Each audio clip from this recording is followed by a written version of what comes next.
Speaker Johnson, you say that the Democrats had a Hate America rally, but what does it say that the President of the United States over the weekend released a video of him pooping on the American people? The President uses social media to make the point. You can argue he's probably the most effective person who's ever used social media for that. He is using satire to make a point. He is not calling for the murder of his political opponents, and that's what these people are doing. I mean, they're in one of these photos. I think there's a picture of the president hanging in effigy by a noose on one of these, one on the far end. I mean, it's unconscionable. Look, America is built on the idea of free speech. You have the right to protest. Of course, we jealously guard that. I mean, Chip and I are attorneys. We've defended that right in the courts.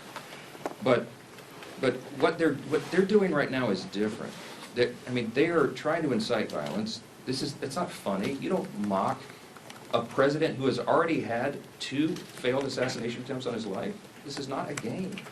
And the idea that communists would be supporting this is unconscionable to us. Look, when we give tours of the House chamber, and we bring in constituents, and we point out all the historical facts and images around the building, I always start with "In God We Trust," which of course is right above the rostrum of the speaker's podium. And if you look in the visitor's guide to the House chamber, it says on page 14, when was that put there? Well, it's put there in the early 60s, 1961, as I recall. And it says in the guide that it was put there, Congress voted to put that there as a rebuke to the Cold War era Soviets. Why? Because their philosophy, that's what it says, a rebuke to their philosophy.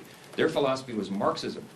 Marxism begins with the premise that there is no God. It is antithetical to who we are as Americans. The Declaration of Independence says we're created by God and He's the one that gave us our rights. It is in God whom we trust. That is the national motto. That's what America is built on. What those people are advocating for is at its essence un-American.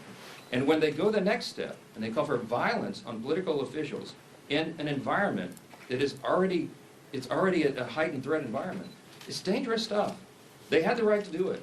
Congratulations, they didn't burn any buildings down. That's a big achievement for the left, to have some kind of gathering where they don't have a loot-in and riots and burn a building down. There was, I think, some in Portland, they threw bottles and bricks and stuff at the ICE facility because that's what they do for fun now out there. But, you know, they had a free speech event. Congratulations. But you need to look past that and look at what it is they're advocating for openly, and it's really scary stuff.